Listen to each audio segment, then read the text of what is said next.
Just when I thought I was out, they pulled me back in. Devin Tracy is invaluable. The atheism is unstoppable. The white ambassador, he doesn't create his value. The media does, because we have yet another in the growing list of names used to present this idea or this ideology that America is just oh so terrible to quote unquote black and brown people and unjust and the like. And one of the main pushers of this complete bullshit has been Kim Kardashian. And Devin, in his wisdom, has noticed that pattern and has really sunk in with it. And respect to the man for it. Real talk, because we know our media is full of shit. And that's why, yesterday when I did the post about how, I'm not going to be doing AIU videos anymore, I now have to eat crow because, whenever the media pulls this shit, there's only one guy I'm comfortable going to find out what the hell is the real story there. And so, the man has value. We cannot sit here and deny that. Now, how you like or interpret his presentation, that's solely on you. But me, I personally would prefer removing all colors away from all of this, looking at everybody's actions and still coming up to the same conclusion that, you're terrible. What you did was terrible, and you're more than likely getting what you deserve. So with that being said, let's get into this. Killed white people that Kim Kardashian, who is also alliterated, is trying to set free. Now, there's a couple people that she has set free that weren't alliterated. Alice Johnson, she also tweeted about the Central Park Five. None of them are alliterated. But this is odd, is it not? Have I broken into some sort of a mystical truth about life? Or is it just Kim being a retard? I am dubbing them the illiterati, not the Illuminati, the illiterati. And the list might grow, and if it does, I will freak the F out. If the next black person who killed a white person and is serving time, and Kim Kardashian... See, that's really where you be pissing people off, Devin. Just so we're clear, because you said it right the first time. The next person that kills a person that Kim Kardashian tries to get off, like, that would have been perfect, but you keep wanting to throw that, do the color thing to it, which is a part of the pattern, and I understand and recognize that as well, but come on, guy. Kardashian tries to set that person free. If that next black is alliterated, I will pee down my leg and not wipe it off to remind me of just how shocked I was when I read it. Brandon. Okay, so before we go any further, aren't we all tired of Kim Kardashian? I mean, as far as like the looks, like, sweetie, we've seen you 1,003 times. It's a big, like, whenever a dude, like, kind of doesn't care about getting divorced or leaving a long-term relationship, it's because I've literally, like, been in all your holes, done everything I could do with you, now you're the next dude's problem. And let me get that new, hotter, younger model. But Kim Kardashian, nah, she is definitely on her, I'm still as hot and young as I was when I was actually hot and young. Like, sweetie, you look good, make no mistake, but I think it's just best that Kanye really enjoy what's ultimately his, right? Bernard is a 40-year-old man who's been in prison a long time. We're going to kill him on December 10th. It's December 4th right now. This is the final week of Brandon's life. Let me introduce you to the man, because he's the latest poster boy for the evil anti-racist movement that is completely racist and immoral and evil that's trying to set black murderers free for having done the minor petty crime of killing a white person. This is Democracy Now!, democracynow.org, the Quarantine Report. I'm Amy Goodman. As we look further at the unprecedented 5 federal executions President Trump's Justice Department has scheduled before Inauguration Day. I'm not trying to be cute, but is this woman a witch? Now that is interesting. I guess Corona slowed down the killing spree, but Trump is like, nah, we're going to kill 5 people because they richly deserve it. And I guess the idea is that Biden would, stop the executions? So here's the fun part. I saw Cory Booker pleading with President Trump to stay the execution. All these people sitting here, all these blue teamers. And this was so amazing to me. All these blue teamers begging Trump to spare this man's life. And the thing, I'm like, yo, if I was Trump, I would go down there and pull the lever on the chair myself. Just like, oh, word? You saying here pulling this shit, and you asking me for favors, bruh? If that is true, that is dumb, and Biden should be reminded that a lot of the people that we're about to execute are bad dudes. Kind of like, yeah, you guessed it, Corn Pop. On December 10th, that's International Human Rights Day, the federal government plans to kill a 40-year-old black man named Brandon Bernard. Of other note, he is a murderer. A 40-year-old black man. So you only had one word to describe this guy. He wasn't just a 40-year-old man. You could have said he's a 40-year-old virgin. He's probably not doing that much fucking in prison. Well, maybe he is, but that's a dirty little secret. So... Oh, he probably lost it before he went to prison. Let's be real. And damn, 40. Whew. It's a year away from me. And yet, here I am, not on prison for death row, right? Well, not executed, because this is the 10th, and after his execution, I'm telling you, like, they're all over it now. This country is so unfair to black people. This country treats black people oh so terribly. And it's like, dude, like, come on, y'all, like, cut the shit, because it's just like I said, the white, black, their government labels. That's it. There's no, they're really nothing to be identified as. But with 60, 70, even 80 to this point, years of, yeah, well, you're in this box, you're in this box, you're in this box, you're in this box, it actually gives credence to a lot of the nonsense, the patriarchy and shit like that they talk about, because those boxes are there for very particular and specific reasons. He's a 40-year-old black. Who cares? Who fucking cares that he's a black man? They do. That's the answer. They do, because their sense of right and wrong hinges on the race of the people involved. Does that pass anyone's sniff test? He was 18 years old when he was allegedly an accomplice to a murder of a young white couple. Allegedly? He was found guilty. What do you mean? You could spare me the allegedly talk. He admits it. He admits it. There's not a person here that doesn't know that this guy... Okay, he was involved. Actually, I never really looked into it. That's why I came to you, Devin. That's why we're here. Because hey, what happened? I know now, but before I sought out your opinion or perspective on it, I knew that the media would really kind of just wash over anything that didn't go towards their mindset, their narrative. In, right, okay. Yeah, he murdered a young white couple who, all they did, they were missionaries, Christian missionaries. You see the cross?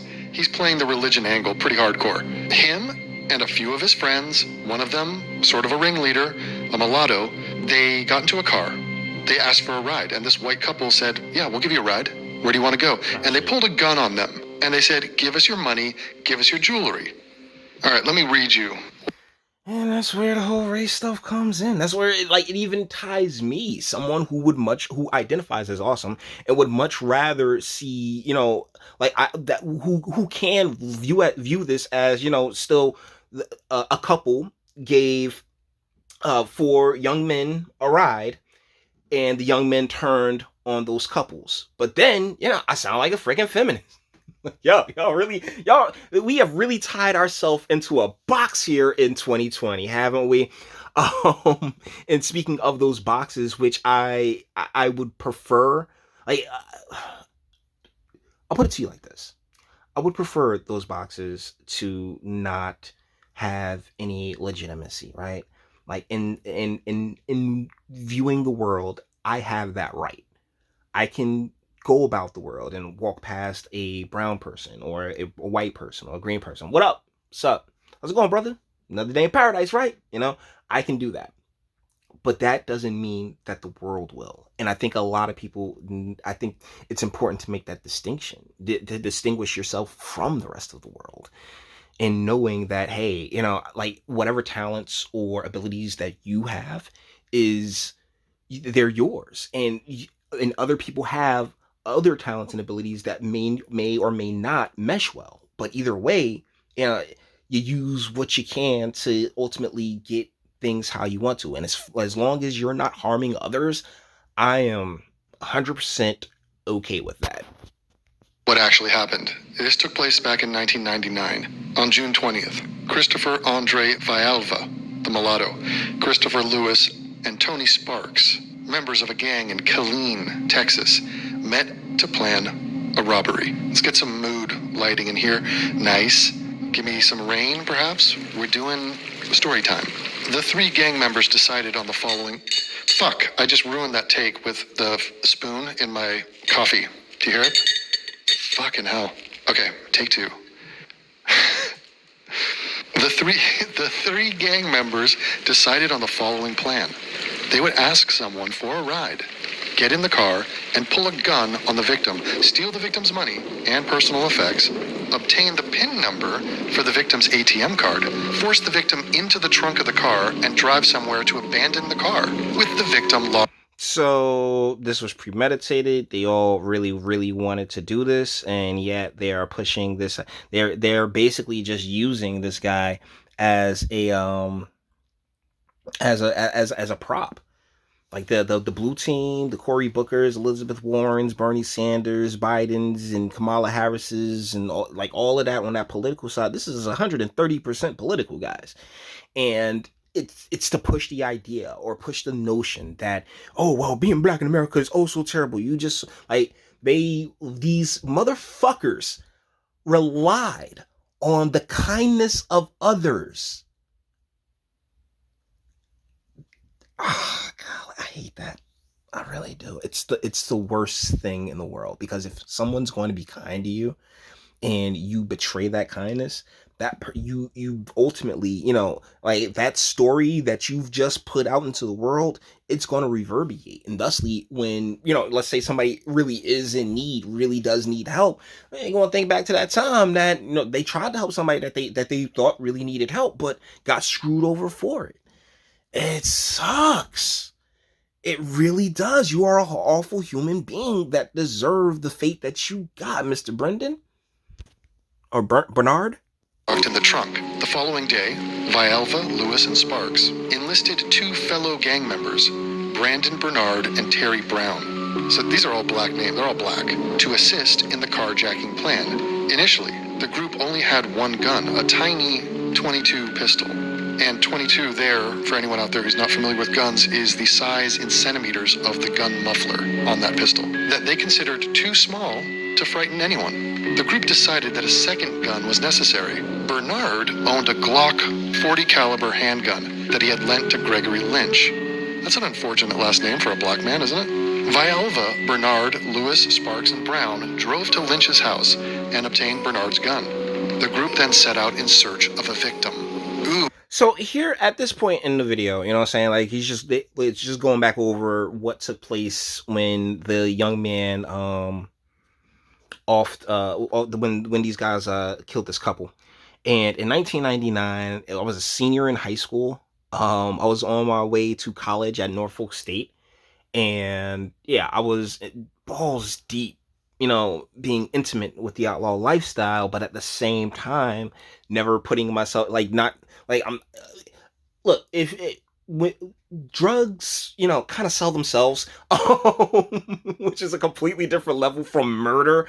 And so thusly, I really didn't have any ambitions towards harming anyone that wasn't in my, that wasn't in the field, that wasn't participating in the same shenanigans.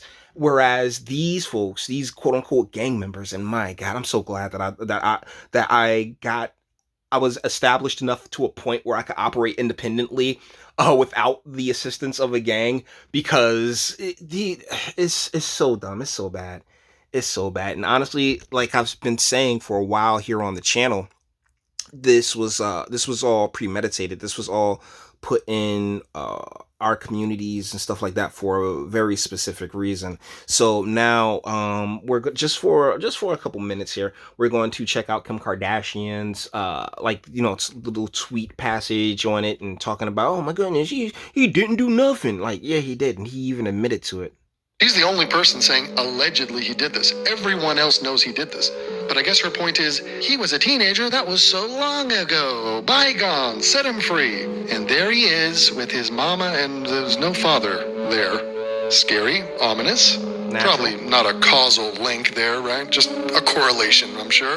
Black women need to be protected. They are most protected class. You probably wait. Where are they? I'm not sure. If it's in Michigan though, you're probably looking at that Cynthia Johnson's lady's first cousin or some shit like that. First, I want to say that a terrible crime was committed, and me fighting for a stay of execution does not take away from the sympathy I have for the victims Todd and Stacy Bagley and their families. My heart breaks for everyone involved. Thanks, Kim. Thanks for that. I'm sure they're touched. You're trying to get their murderer set free. Shit. While Brandon did participate in this crime, his role was minor compared. Minimalism. Yeah, man. Like, what was the other one? The guy was like, I just touched her leg. while my boys was plowing. Like, bruh, like, you know what? I think the point's been made. First and foremost, not first and foremost, because we're at the end of the video now. I gotta say that I don't know what it is, and I'm not really gonna bother to look back in my tweet history to see what it is I said that had him block me. But as I said in a reply to one of the comments, I have no ill will towards Devin. I see the value in the work that he does. I also see where people can feel some kind of way about how he goes about it, but like I always maintain, just remove everything else and look at people on people, right? And as far as I'm concerned, you can remove the race from all of these folks because the actions, particularly of the 4 gang members, are so heinous and so egregious. Like, so you really going to take advantage of somebody's kindness like that? That never sits well with someone such as me. So, guys, with that being said, we're going to bring this one to an end. All the internet stuff. If you liked it, toss it a like, dislike, go ahead, do that too. Nobody's scared of you. Sub if you enjoy my fantastic voice. You want to get videos like this every single day? Share, because sharing is caring. And YouTube and Bitchute and like aren't the biggest fans of your boy over here for very obvious reasons. Bang the bell for notifications. Get something from the Teespring. Check me out on Patreon as well. Links in the description. And speak. Let me know what you guys think in the comments. Let's say whenever the media pushes a name, I'll go and definitely be covering Devin. But as far as the every Sunday content, once again, after this upcoming Sunday, that's going to be left in 2020. But as long as Kim Kardashian and the media really keep trying to push this narrative, which is so seeped in communism and Marxism, and it's so unfair. Life's not fair. If you want fair, go to a place where they sell funnel cakes, my G. That's not how we do things over here. And and I understand that that's a duality and a bit of circular logic coming from me, because as much as I would prefer not to look at things in those boxes, and as much as I can see that those things aren't, mutually exclusive, like I don't, as much as I would like for them not to be mutually exclusive, I don't control the world. The world sees what the world wants to see too, and I can't ignore that reality now, can I? But you may feel differently, and that's what my comment section's for. Until the next one.